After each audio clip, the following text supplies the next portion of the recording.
Welcome to this Transatlantic Currents. At the Center on U.S. Politics and Power, our big project for 24-25 is looking at how U.S. domestic and foreign policy are increasingly intertwined. And for those of you who like to read about our thoughts, in early January, there should be a paper out looking at what Trump 2.0 might look like. Provide a few different lenses to evaluate what we'll hear in the coming months and years. Today, we have the honor of having a extremely knowledgeable guest, Ambassador Herbst, whom FIA non-resident fellow Leo Michel will introduce shortly. Those of you who don't know Leo, he's also a non-resident at the Atlantic Council. He was a distinguished research fellow at the Institute of National Strategic Studies and director for NATO policy and non-nuclear arms control at OSD at the Pentagon. His degrees from Johns Hopkins and Princeton. And before handing off to Leo, just one thing of housekeeping. We'll have the first half an hour will be a discussion led by Leo, and then we'll have Q&A. I will take over for the Q&A. I ask you at this point to start writing your questions into the chat from where I will then take them. With those words, Leo, take it away. Thanks very much, Charlie, and good morning from Washington. I'm here at the offices of the new offices of the Atlantic Council with Ambassador John Herbst, who's the Senior Director of the Council's Eurasia Center. John served for 31 years in the Department of State, retiring at the rank of Career Minister. From 2003 to 2006, he was the U.S. Ambassador to Ukraine, but he's also served in numerous other overseas posts, including Moscow, as well as senior positions here at Maine State in Washington. In 41 days, Donald Trump will become president. But before discussing what the future of U.S. policy might be with regard to Ukraine, I'd like to ask John a couple questions about U.S. policy under the Biden administration. And I have a two-part question for you, really. How would you describe the U.S. national security interests? What's at stake for U.S. national security in the Russian and in the outcome of the Russian war on Ukraine? And secondly, I wonder if you could give your assessment of the Biden administration's performance in serving those U.S. national security interests, both the strong points and any shortcomings that you may have observed. All right, thank you, Leo. It's a pleasure to be with you.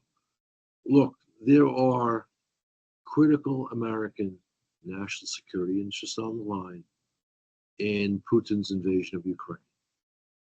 And the first, the most immediate, refers to core interests in Europe.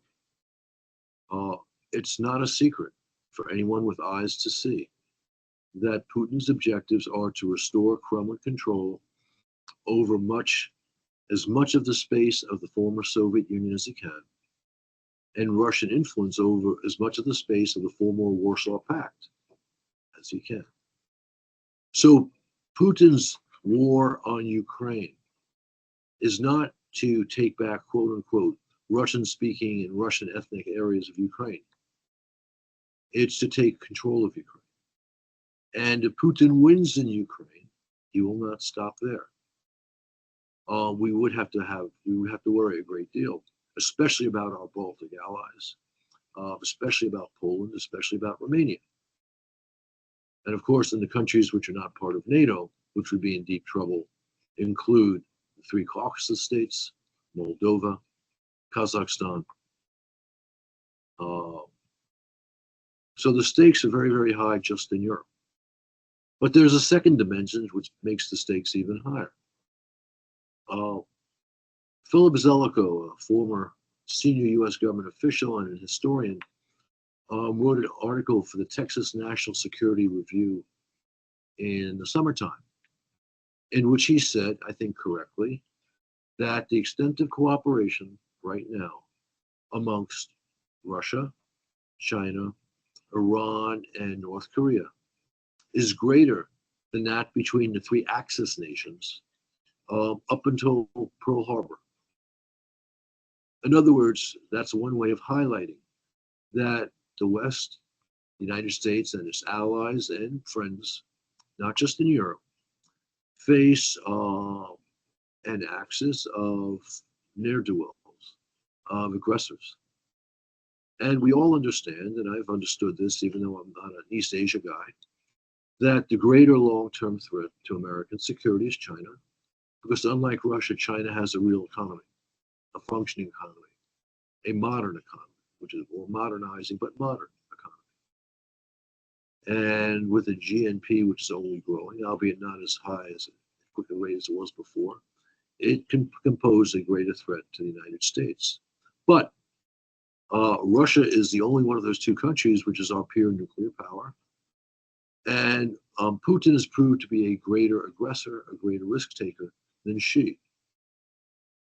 So if we want to enable, we want to encourage Xi to make a move on Taiwan, let's listen to the not very smart American political analysts who say we don't have enough strength, we don't have enough money to deal with threats both in Europe and in Asia. Let Putin take Ukraine. That's the way to make sure that Xi moves on Taiwan. So our interests are substantial and vital in this war.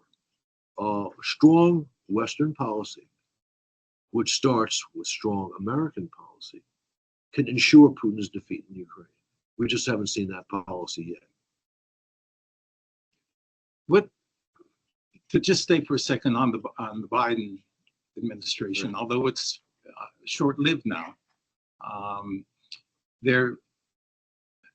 if you judge from the dollars, right, and I realize that's only one measure, but in terms of commitment that we've made in terms of U.S. resources and also the commitment that he's made diplomatically, I mean, it's quite an impressive effort. With the most recent allocations that have been made by the Pentagon, the U.S. is about, the total will have reached in the neighborhood of $62 billion in terms of assistance, military assistance, only to Ukraine since February 2022, the full-scale invasion.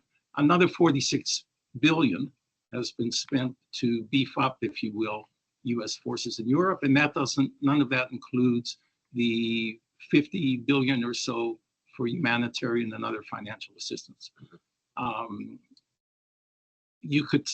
We could also look at the measures taken just since November 5th, since the election day, to lift restrictions on medium-range U.S. missiles, the ATACMS that have been provided to Ukraine, to now ship anti-personnel landmines, which is a big policy decision as well, and to try to make sure that all of the assistance authorized by Congress is actually given to Ukraine before the Trump administration is in office. But I've seen in some of the remarks that you've made, John, on in interviews and also in print, that in some areas you fault the administration for having been in a way too timid and maybe even self-deterred because of the concern about escalation and possibly at some point even Russian use of nuclear weapons. Right. How do you strike that balance in assessing the overall performance that the Biden administration is on? What kind of legacy are they leaving as they depart office next month? My position is very clear. To the annoyance of the Biden team, I've described their policy as adequate. And that, I think, is a fair description. You're right that the effort they have put into this has been enormous. The achievement has been real. The achievement has been they prevented a Russian victory in Ukraine. And that's the extent of their achievement. They have not, in a resolute fashion, understood the challenge that Putin has thrown down to us and our core interests, and adopted a policy designed to ensure that Putin fails. Now, you can make the argument, and I've actually said this publicly, that given the enormity of the challenge, you can praise the Biden administration for producing an adequate policy, because there are things that are far worse than adequate. It's also true that if we were able to perpetuate the Biden policy indefinitely, Putin would eventually lose this war. But in a dynamic world, that's not realistic. And we've seen unnecessary criticism of American policy, at home, domestic criticism, unnecessary fatigue with our effort, because our effort is substantial, because Biden has not, one, resolutely defined the threat, and two, taken the steps to make sure that that threat is dealt with. Because, in fact, the administration has been intimidated by Putin's constant nuclear threats. And we can go into this chapter and verse, I know that they snookered Bob Woodward into saying they've handled this brilliantly, but that's what Bob Woodward does. He talks to senior officials, and he, by and large, is influenced by what he hears. But they have not performed brilliantly. Never in the, let's see, 70 years, yes. 70 years of American nuclear diplomacy before the Biden team arrived in the White House did a senior American official in a confrontation with a nuclear power ever say publicly that he or she could not take a certain step because the other guys may go nuclear? Not once. Now, of course, when you're dealing with a nuclear power, especially a nuclear superpower, you have to have very serious conversations in the sit room, in secret, looking at the possibility of escalation. But you don't signal weakness to your foe by saying you can't do things in advance. That's just bad policy. And in fact, we've seen similar timidity in the Middle East. At this point, I don't know how many hundreds of times, or maybe it's close to 1,000 times, US troops have been shelled by proxies of Iran with very, very small American responses. I think it may be a good transition, actually, what you're saying about the, at least the sense of some American self-deterrence to look ahead now. And taking into account Mr. Trump's behavior towards Ukraine during his previous term in office, taking into account his statements during the recent presidential campaign. I have in mind his statement I think it was in June 2023, telling Republican members of Congress that they should absolutely not vote for any more assistance to Ukraine until somehow the Biden administration releases some kind of information on the Biden crime family held by the CIA and the FBI. But if you look at where Republican opposition to aid really took off, it seems to me it was during that period, and it led to several months of delay. And then as we know, he's taken several rhetorical jabs at President Zelensky, and it's also promised at the same time to end the war in 24 hours.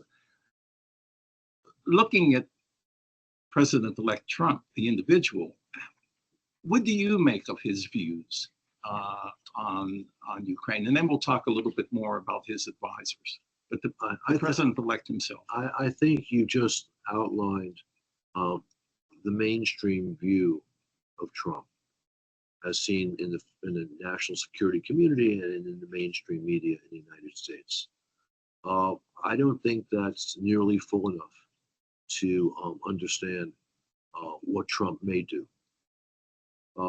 Nothing you said is wrong, the specific citations you made, but you neglected other citations, which I think are probably even more important.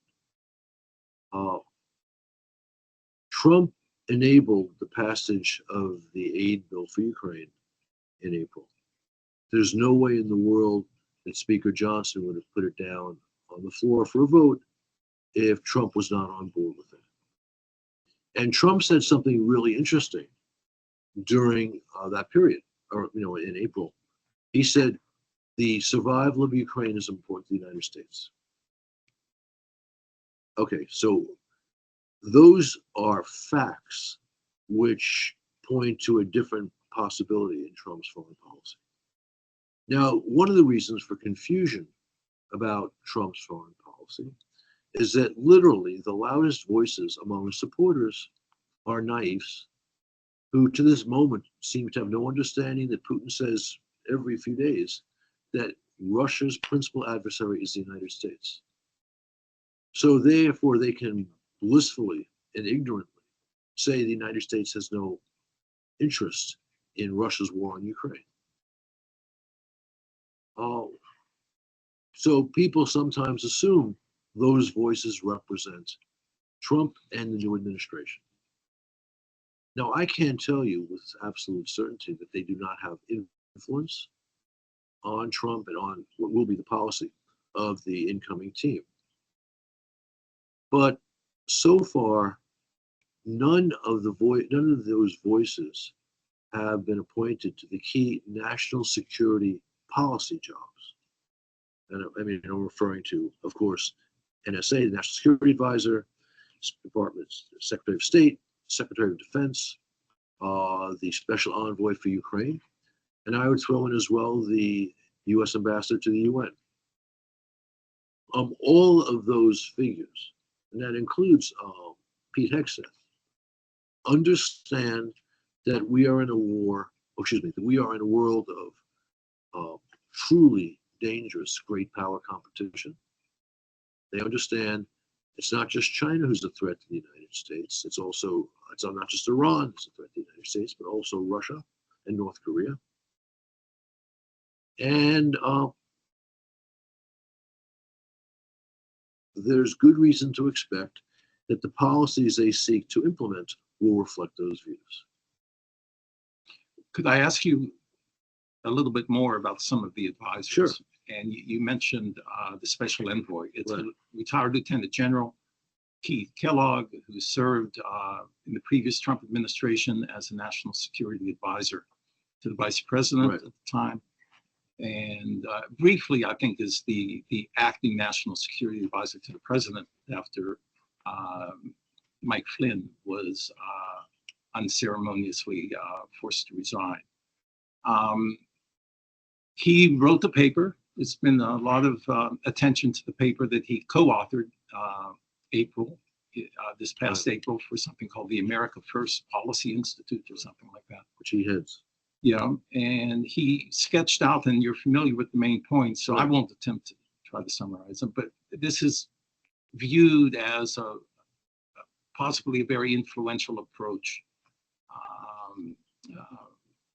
with an incoming Trump administration.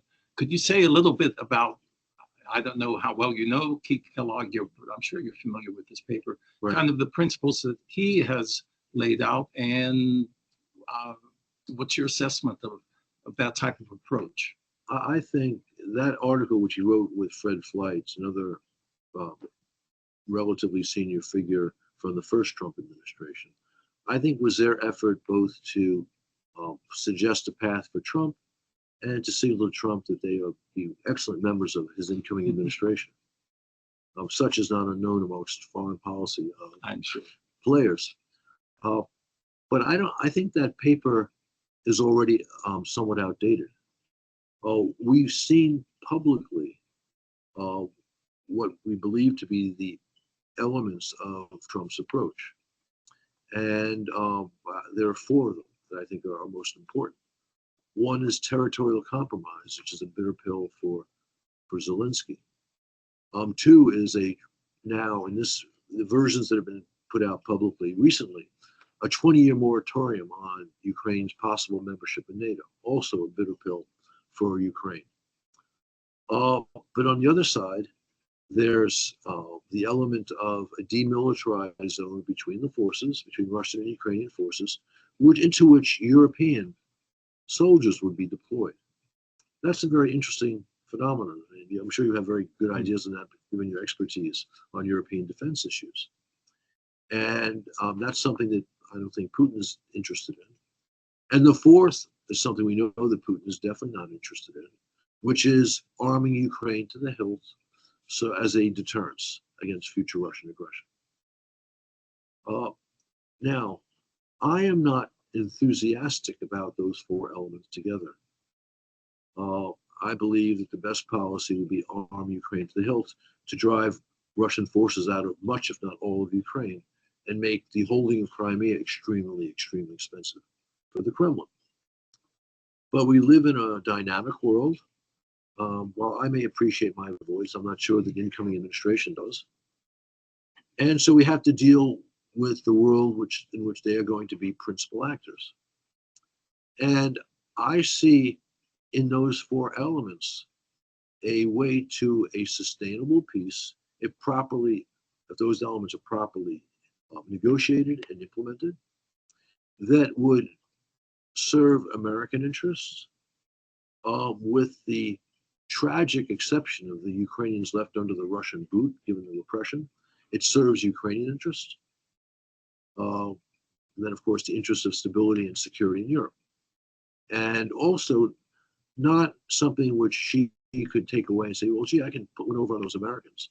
He would also see this would not be great for the axis of the nasty powers. Now, I'm not telling you for certain this is what will happen, but Trump fancies himself a strong man and a great deal maker. So he's going to want a peace that's sustainable. Whether or not he understands today that Putin's modus vivendi is sometimes to make deals via negotiations, which he then promptly starts to undermine, Trump will come to see that if this is how things play out. And just coming back to Kellogg, his public statements over the past couple of weeks, from my point of view, have been notably stronger than the peace plan he outlined back in the late spring. Well, definitely worth keeping an eye on that. Yes. I have two kind of wrap-up questions. One, we have a predominantly Finnish, predominantly European audience on the webinar.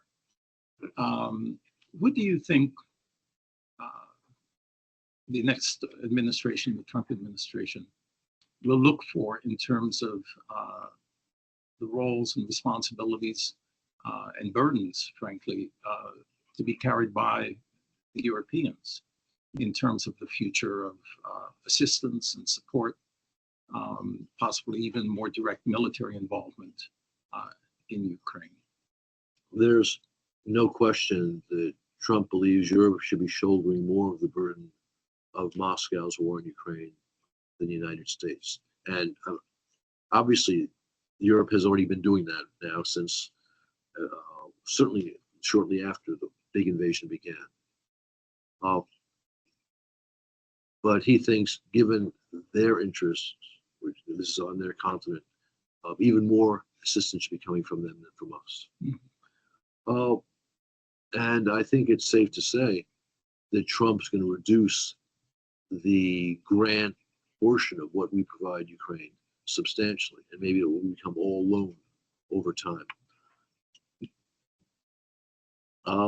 Trump also believes that, yes, on the specifically military side, not just aid, but other military responses, Europe should be in the lead. As someone who has paid a lot of attention to security in Europe for the last 50 years, I think that Trump's position is understandable, but not necessarily the place where the United States should be, and maybe not even the place where Trump will land as he tries to bring this war of aggression to a close. I mentioned, one of the elements of the Trump plan is European soldiers as peacekeepers or peace enforcers. I think it would be very hard for the Europeans to actually do that, to decide to send their troops in without some very clear understandings with Washington. Some of those understandings are I think, doable. Major American technological support, weapons support, immediate American real-time intelligence. But then you come to the nub of the matter. I think they'll want some U.S. guarantee, and I use that word precisely as opposed to assurance, regarding the kinetic aid the United States will provide if European troops come under Russian fire. Mm. Now, if you were to ask the incoming team today, are they willing to do that? I think they'd probably say, not just no, but hell no. But once they get into a negotiation, once they come up against Putin's stubbornness, once they say, well, if I really want to get this thing done and create a deal which is a sustainable peace, they'll begin to think hard and long about this and maybe decide this is what needs to happen. And while I still think the best way to maintain Ukraine's security is one, arm them to the hilt, and two, bring them into NATO, clearly NATO's not going to happen unless there's a sea change in the Trump team. But this idea of American-backed, in a major way, European soldiers could do the trick. Could. Doesn't necessarily mean would, but could. I wonder, because you've mentioned Putin several times, and understandably so. I'd like to finish this section with just giving you a minute or so to talk more broadly about how you see the future U.S. relationship with Russia, because the relationship is more, and certainly Ukraine is at the top of priorities right now, but the longer term relationship is also very important for a lot of reasons, above and beyond even just European security. There's a school of thought voiced by a former U.S. ambassador to Russia, John Sullivan, who in fact was U.S. ambassador for the first 6 to 8 months of the Biden administration, which is that, as you said before, that for Russia's already, at least in a sense, in a direct confrontation. It's sometimes described as a war with the U.S. and sometimes they have described it as a war. Russians have described it as a war, yes, okay, frequently. And his observation, you could call it a critique as well, is that the American, broadly speaking, the American foreign policy establishment hasn't caught on to that and is still kind of in the mode of thinking, well, we can arrange at some point some kind of guardrails on the relationship, not going back exactly to business as usual, but that the U.S. isn't exactly mobilized to think that we're already in that degree of a confrontation with Russia. So talk to our audience a little bit about how you see the future, and maybe there's certainly more than one path that you might want to describe, but first, handling Russia. Sullivan is absolutely right. By and large, the national security commentariat in the United States, and more broadly in the West, it's even worse in Western Europe than it is in the United States, has been asleep at the switch, not demonstrated penetrating analyses or leadership. And that's, I think, perhaps because that community has a habit of kind of following the leads taken by the White House. The Biden team has not been strong in signaling the danger. From time to time, Biden has mentioned it, literally like 3 times, but not regularly. This is a serious problem. You can make the case this is the problem. I've been pushing for 2 years now for a Western policy of containment for Putin's Russia. And I've even had conversations with relatively senior officials in the Biden administration who said to me, framing it that way explains a lot and it can be very useful, but no way in the world that their seniors would go for it. And you see this, of course, in NATO, because you still have the NATO-Russia Founding Act from the late 90s, which was based on the notion that Russia was kind of a friend, not a country which calls the United States enemy number one.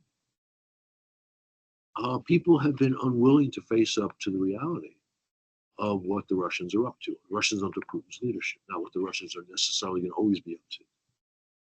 But to me, a sound policy is first a strong policy now to make sure that Putin loses in Ukraine. And then a strong policy of caution, a continuation of what I would like to see, a containment policy, with the recognition that as there are signs that Russia is turning away from aggressive foreign policy, our policy towards Russia can change. But not until we see those clear signs.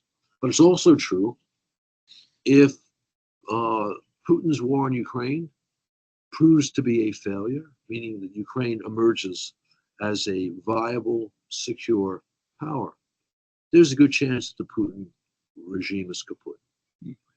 And Russia has a history of following splendid little wars that don't turn out so well with a period of reform.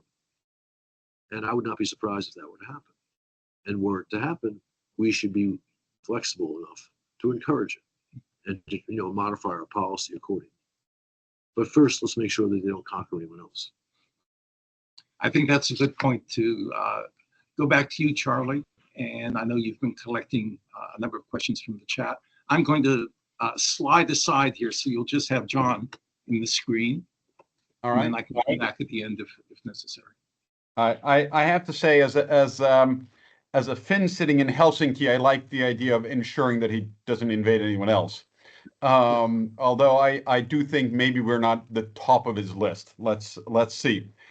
Thank you for that. I have lots of notes and questions, but I'm going to take the first question from Kirsti Pohjankukka. Is it all only about NATO defense budget spending, or is there this broader geopolitical view that has been indicated here? So look, the West really did enjoy a vacation from history after the Soviet Union fell apart. And so now, that's 34 years ago. And you've had a whole generation, more than one generation, in Europe and the United States, used to a world of serious prosperity. Despite our economic problems, the world has never been richer, not even close, and serious peace. No matter all the wars and all the violence and all the suffering since the end of the Cold War, we have not experienced a great power war, which, along with pandemics, are the great killer of human beings, and for that matter, destroyers of wealth. And so this is, especially for young people, this seems to be the norm. And so countries have gotten used to low defense spending and worrying only about their domestic problems or the international problems which have an immediate impact on their lives. Put another way, as my kids would say, they've gotten fat and stupid. And there's a reluctance on politicians to acknowledge the danger, because A, if they acknowledge the danger, B, they have to offer a solution, and C, that solution may require money. So less money for the fun things in life, to make ourselves a little bit fatter. And that's essentially, in a very simplistic way, the problem.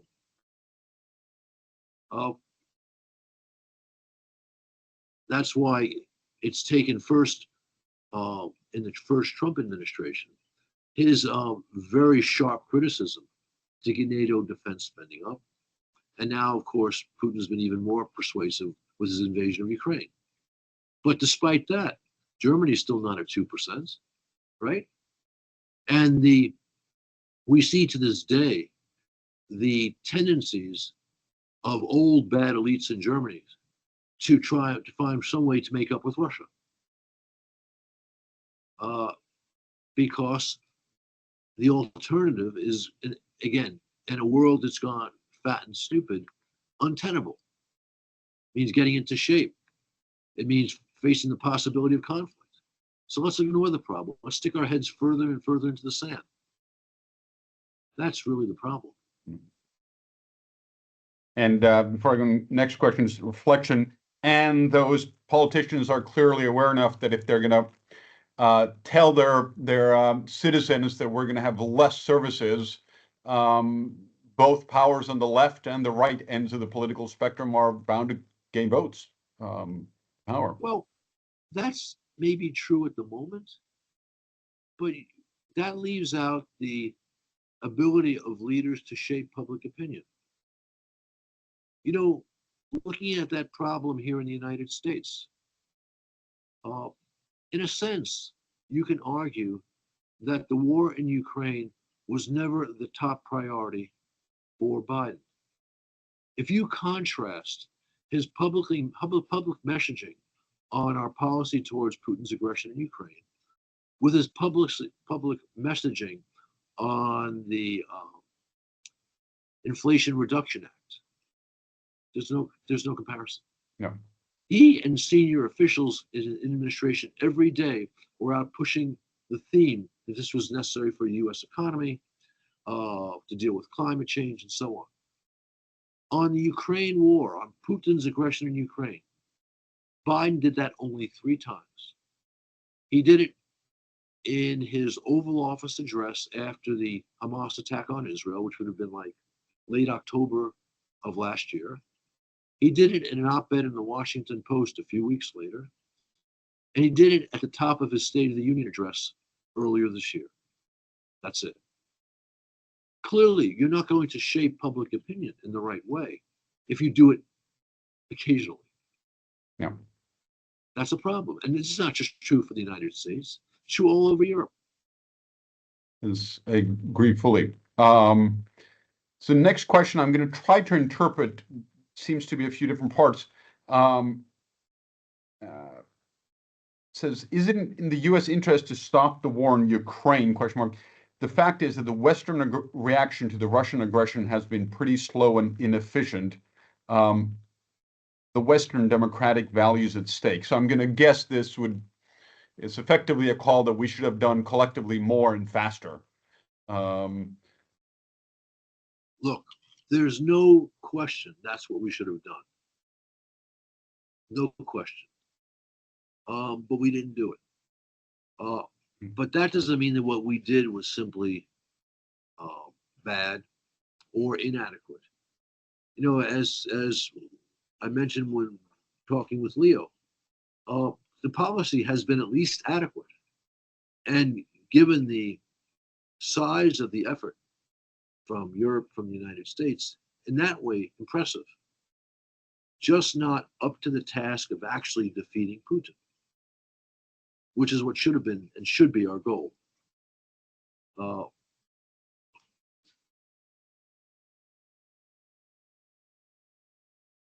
right. I was just reminding people to write their questions in here.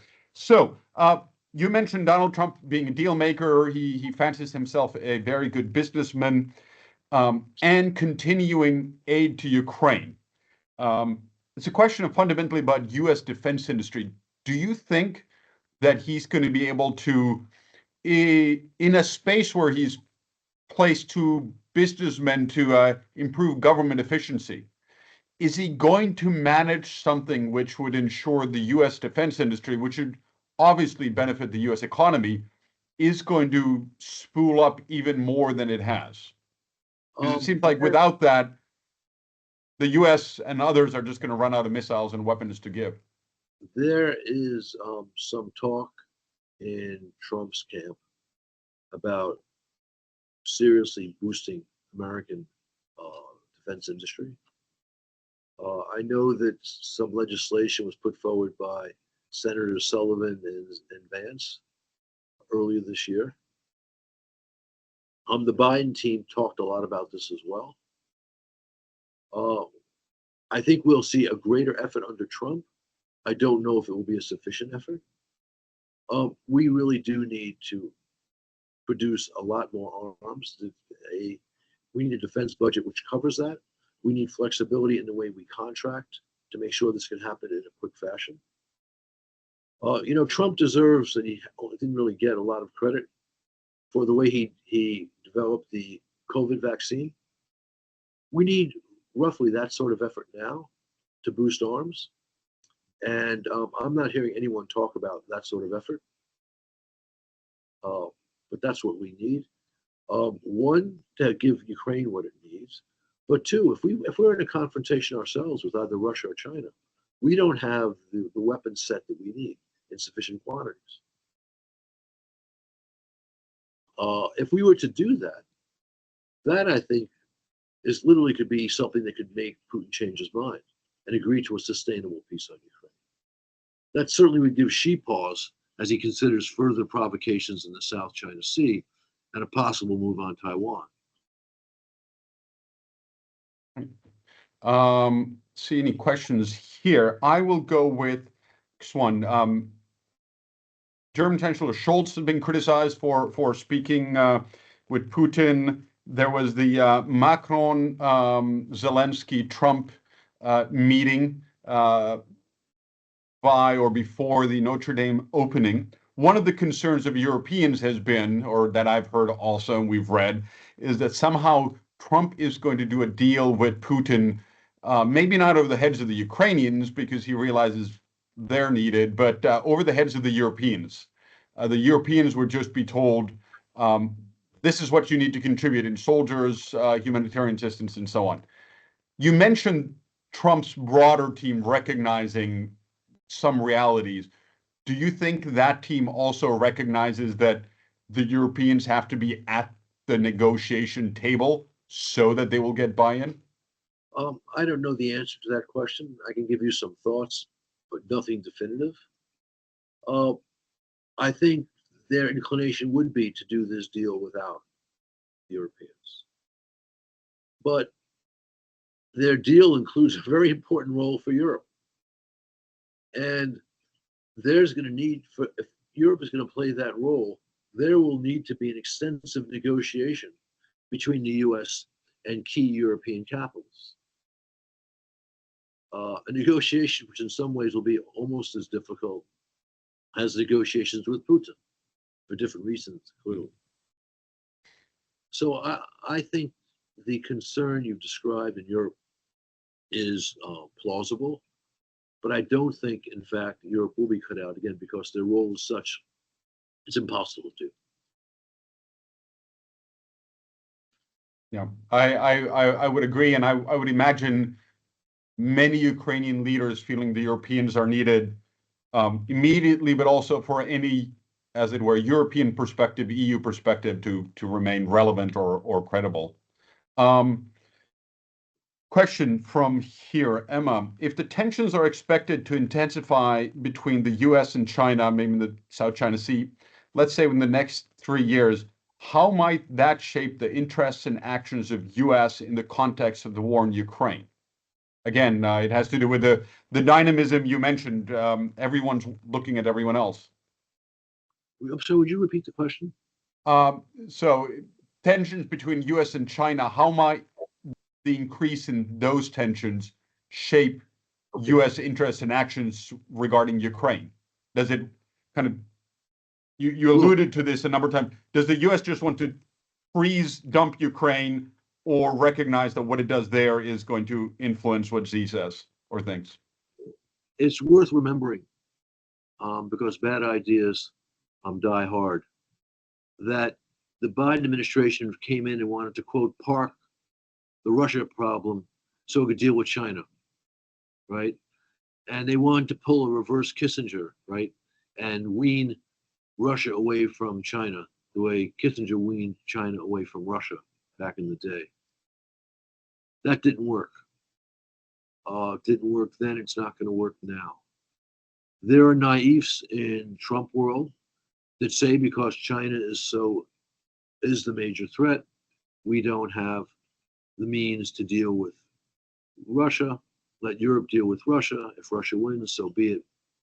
Not recognizing, and those voices are still heard despite the fact that that very naive analysis was rejected by the leaders of Taiwan, South Korea, and Japan, all of whom said publicly, if you want to deter Xi from moving on Taiwan, defeat Putin in Ukraine. And that's true. So this is clearly an issue out there. I do think that the team that Trump has assembled, Rubio, Waltz, Kellogg, Hegseth, again, if he is confirmed, understand that China and Russia are operating together, that if you ignore the war that exists to focus on the war that may come, you more likely have that war, the war that will come. That's a try to solve the problems in front of you as opposed to imagine problems that may or may not show up. We have a question. I'll simply shorten it to, we have other frozen, as it says, cases here in the question, or conflicts, Moldova, Georgia. Do you have a sense of how the Trump administration may view these other cases, maybe Russian interference in the Balkans? And if it links these in any way to whatever it does in Ukraine? I remember the Clinton administration. I was working in the State Department at that time on the quote unquote Russia near abroad. In fact, all issues relating to Eurasia. And they didn't pay much attention to Moscow's pernicious frozen conflicts policy. I suspect that the problems of Moldova, Georgia, Azerbaijan, and Armenia are not getting a great deal of attention amongst Trump's foreign policy team. But again, given the soberness of the people he's chosen, I think they're aware of these problems, and I don't think they would be their intention to ignore them. I do know that bad actors in that part of the world, whether it's Orban in Western Europe, should be in Central Europe, or Bina Ivanishvili in the South Caucasus, are counting on Trump to endorse bad policies in Europe. But I suspect they'll be disappointed. I'm going to ask a almost Finland-specific question. You've given some advice and thoughts on maybe how Europe collectively, what we should do, what we should say vis-a-vis Trump. Spending more on defense is an obvious one. If you have any others, that would be great. I think there's a few people online who may jot that down, and then we'll find a circuitous route in the Finnish foreign ministers or presidents' future comments, or then specifically maybe to Finland and the Nordics. What should we do or think about this vis-a-vis Trump? Okay. There are several things. One, yes, increased defense spending, individual countries, including especially the United States. Two, stop allowing the Kremlin to undermine NATO's deterrence.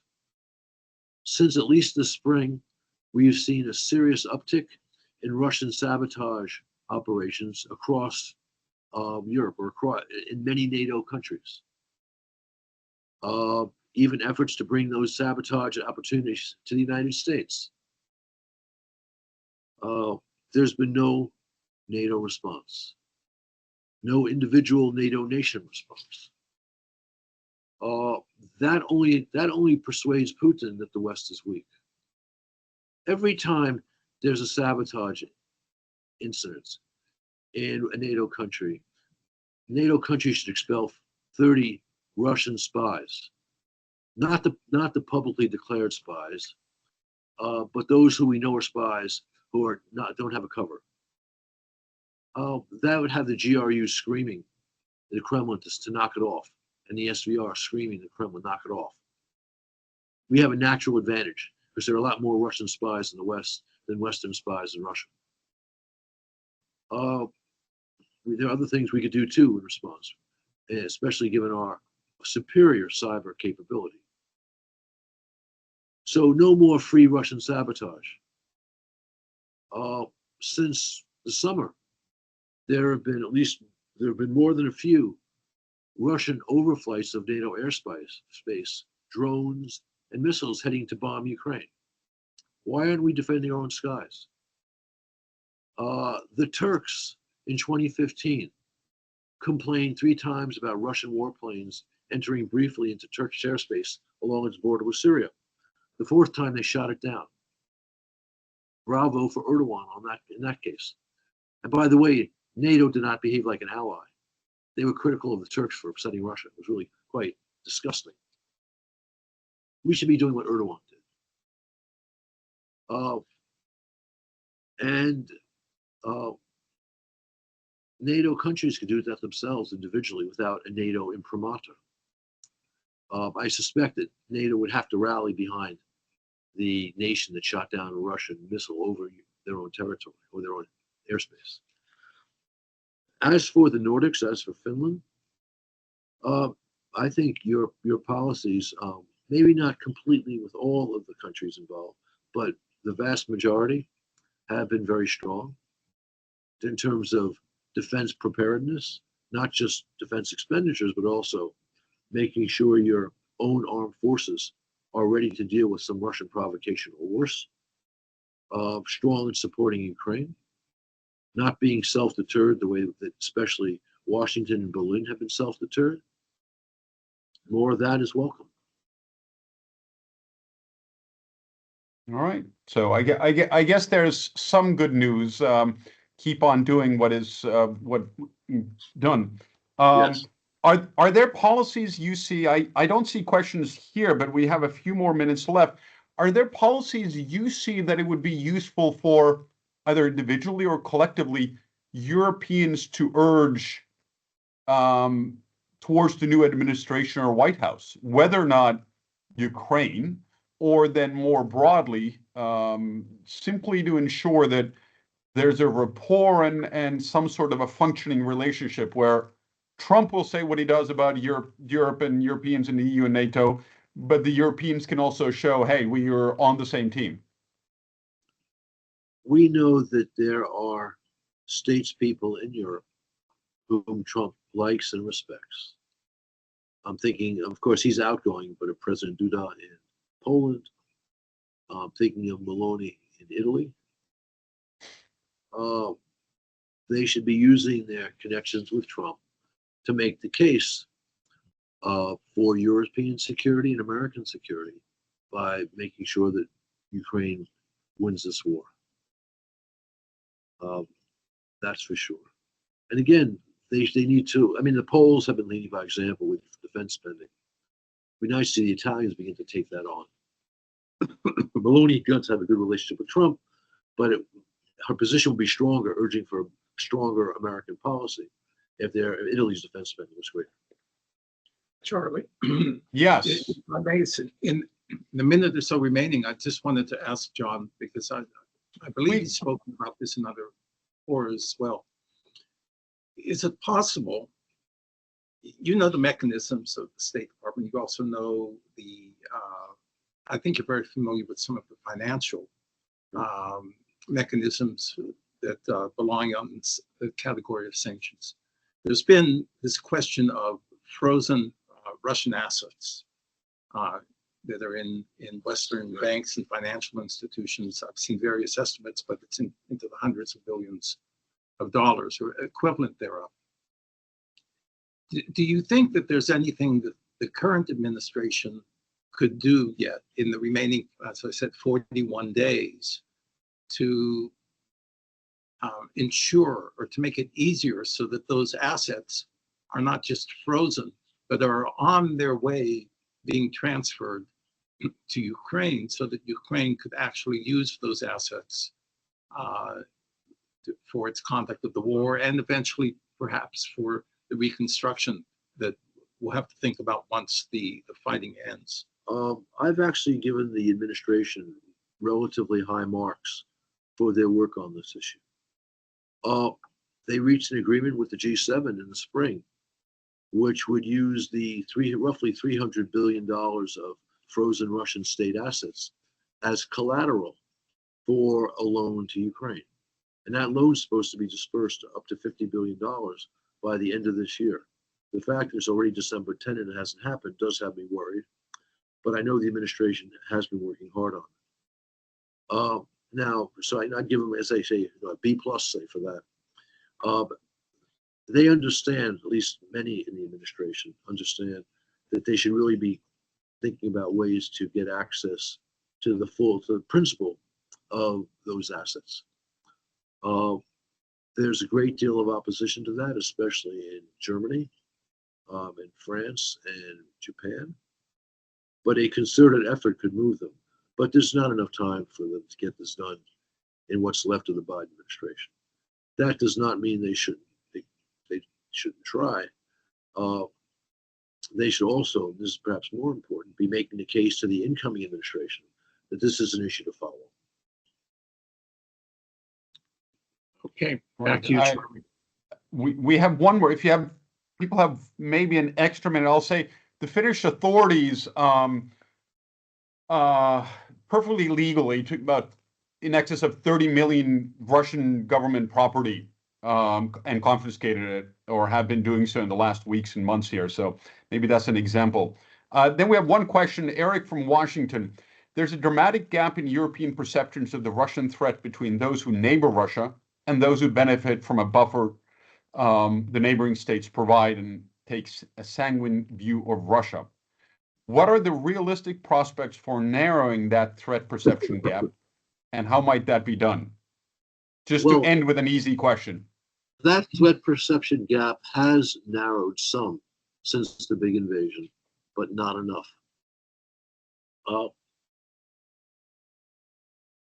It seems to me that the United States has played a critical role in European security since the end of World War II, and in the end of World War II, I might add. I suspect that if you had the right leadership in Washington,